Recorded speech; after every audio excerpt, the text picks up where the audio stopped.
बिस्मिल्लाहिर्रहमानिर्रहीम। लाखों करोड़ों दुरूदो सलाम मोहम्मद मुस्तफ़ा सल्लल्लाहु अलैहि वसल्लम और आले मोहम्मद पर। मैं हूं उमर दराज गोदल। आज की बड़ी खबर क्या है? बड़ी खबर यह है कि इस वक्त ये कोशिश कर रहे हैं कि इलेक्शन के अंदर तहरीक इंसाफ का इंतखाबी निशान ना हो, इमरान खान का नाम ना चल सके, तहरीक इंसाफ का परचम इस्तेमाल ना हो सके। लेकिन इमरान खान ने उसके मुकाबले में एक प्लान तैयार किया और प्लान बड़ा वाज़ेह है।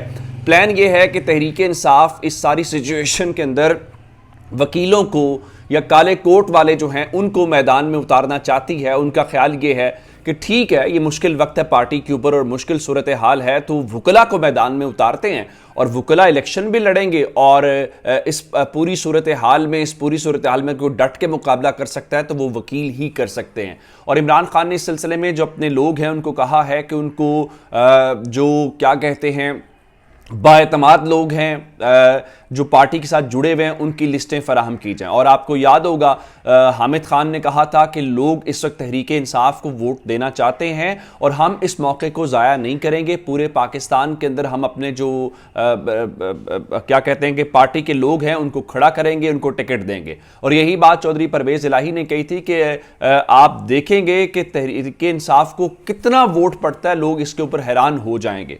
अब इस सारी सूरत हाल में जब तहरीक इंसाफ के पास ये आया तो जाहिर है इमरान खान जो है वो इनका डंग निकालते हैं। तो हुआ क्या, फिर जाहिर है कि काम होना शुरू हो गया कि कैसे वकीलों वाला सीन करना है, क्योंकि उनकी गिरफ्तारियां करनी हैं, उनको इलेक्शन कैंपेन नहीं करने देनी इस सारी सूरत हाल में। तो इसका आगाज होता है लाहौर से। उसकी एक वजह यह है कि आज 19 नवंबर है और पाकिस्तान तहरीक इंसाफ ने आज 19 नवंबर को लेके शादरा के अंदर, अगर आपको याद हो तो मैंने आपको खबर दी थी कि शादरा के अंदर लाहौर हाई कोर्ट ने कहा था कि उनको इजाजत दी जाए, उनको करने दिया जाए। लेकिन लाहौर हाई कोर्ट के हुक्म के बावजूद आज शादरा के अंदर पाकिस्तान तहरीक इंसाफ को वर्कर्स कन्वेंशन नहीं करने दिया जा रहा। और इस हवाले से जो DIG ऑपरेशन लाहौर हैं और DC लाहौर हैं वो बिल्कुल भी इजाजत देने को तैयार नहीं है। लेकिन अब हुआ क्या है? अब हुआ यह है कि लाहौर के अंदर चूंकि वकला की एक बड़ी तादाद है, आपने देखा कि उन्होंने एक रैली भी निकाली। आपको याद होगा जब जमान पाक ऑपरेशन हुआ था तो एक बड़े काफिले की सूरत में यहां से वकला जो हैं वो जमान पाक पहुंचे थे।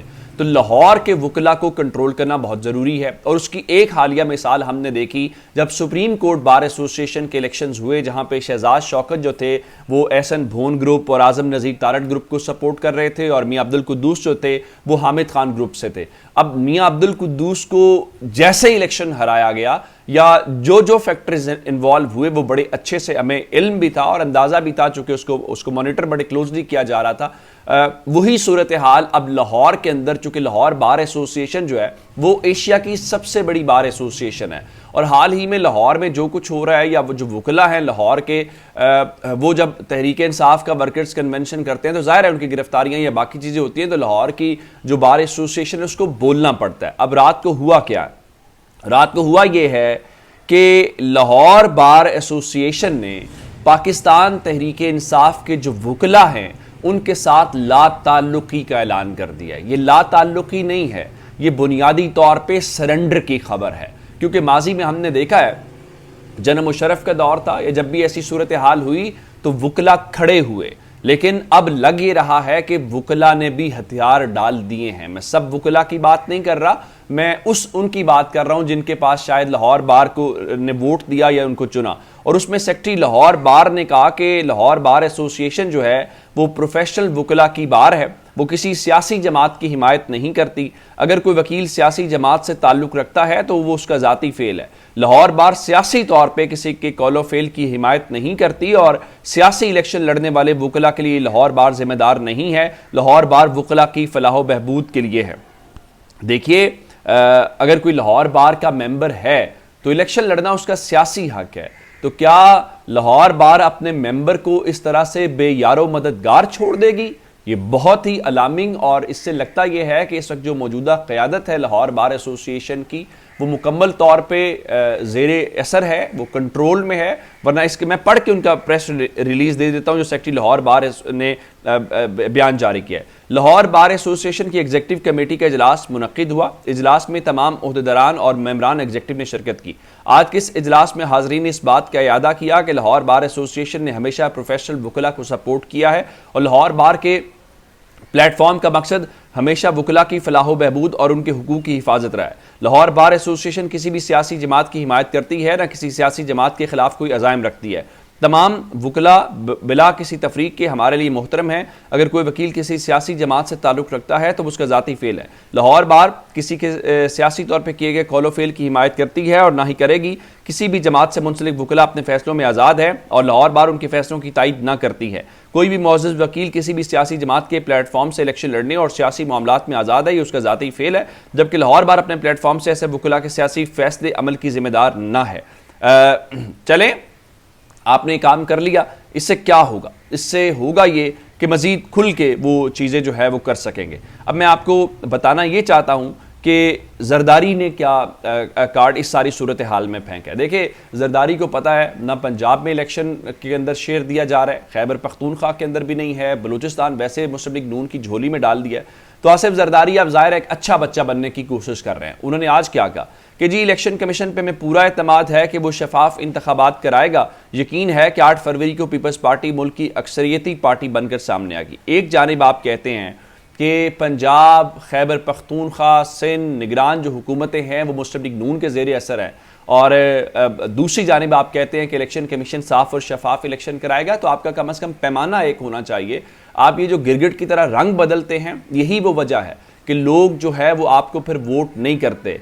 फिर आपको ये सारी चीज़ें जो है वो साइड से देखनी पड़ती हैं, इससे आपको प्रॉब्लम होती है। अब अंदाज़ा करें, एक जानिब यूसुफ रज़ा गिलानी कहते हैं जनाब वो जो इलेक्शन मुहिम है उसमें सबसे बड़ा जो ख़तरा है वो इमरान खान से नहीं है बल्कि हमें महंगाई से ख़तरा है। तो अगर महंगाई से ख़तरा है तो वो महंगाई किसकी पैदा करता है, ये भी आपको अंदाज़ा होना चाहिए। फिर दूसरी तरफ नदीम अफजल चंद कह रहे थे जी वो नवाज शरीफ मुझे क्यों निकाला का जो बयानिया है वो लंदन भूल आए हैं। अब आपने करना क्या है? आपको इलेक्शन कमीशन के ऊपर एतमाद है। दूसरी जानिब आप कहते हैं हमें लेवल प्लेइंग फील्ड जो है वो कभी नहीं मिली, ना अब मिल रही है। तो ये सारी वो सूरत हाल है जिसमें आप बड़े कंफ्यूज्ड हैं। दूसरी जानिब मुस्लिम लीग नून कहती है जी हमें पंजाब में 120 में से 125 सीटें मिलेगी। भाई 141 में से अगर 125 सीटें मुस्लिम लीग नून इस तरह से दावा कर रही है तो मेरा ख्याल यह है कि फिर इलेक्शन करवाने की ज़रूरत नहीं है।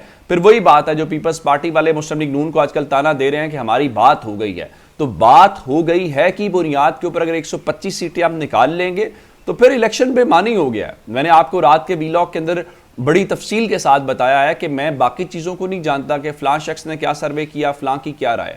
मैंने ज़ाती तौर पे कल का जो अपना था मैंने उस बुनियाद पे बनाया कि तहरीक इंसाफ ग्राउंड के ऊपर मौजूद है, लोगों में गुस्सा है, लोग ज़िद में हैं, लोग इंतज़ार में हैं कि उन्हें मौका मिले और वो बल्ले के ऊपर ठप्पा लगाए। लेकिन अगर ये सारी बातें हैं, हाँ ये एक हो सकता, कैसे होगा? मिसाल के तौर पे साबिक वज़ीर मवासिर पंजाब है आसिफ निकई, उनको इस्लामाबाद से गिरफ्तार कर लिया गया। अगर अब उनकी गिरफ्तारी हो गई है तो इसका मतलब बड़ा वाज़ेह है। इसका मतलब बड़ा वाज़ेह क्या है? इसका मतलब ये है कि इस्तेकाम पाकिस्तान पार्टी के अंदर एक मज़ीद बंदा जो है वो शामिल करवाया जाएगा। अगर वो शामिल होंगे तो इसका मतलब है कि वो तहरीक इंसाफ के टिकट के ऊपर इलेक्शन नहीं लड़ेंगे। तो इस तरह से मुस्लिम लीग नून के लिए सीटें बनाई जा रही हैं, उनके लिए रास्ता खुला किया जा रहा है। बिल्कुल ठीक है। आज एक और ख़बर जाते जाते जो आपसे शेयर करनी है, आज क्रिकेट वर्ल्ड कप का फाइनल है और उस फाइनल में जो आज तक जो भी क्रिकेट के वर्ल्ड कप जीते हैं उनके जो तमाम कप्तान हैं उनको इन्वाइट किया गया है उस सेरेमनी के अंदर। और इवन इमरान खान भी पाकिस्तान की तरफ से वर्ल्ड कप जीते हुए उनको भी बुलाया गया। आपको पता है कि आज बल्कि कल से जो इंडियन सहाफ़ी हैं वो बार बार इसके ऊपर बात कर रहे हैं कि सब कप्तान शरीक होंगे सिवाय इमरान खान के जिनको जेल में रखा गया है। ये कितनी शर्मिंदगी की बात है। हम दुनिया को क्या इसका जवाब देंगे? अपना बहुत सा ख्याल रखिएगा। खुदा हाफिज़।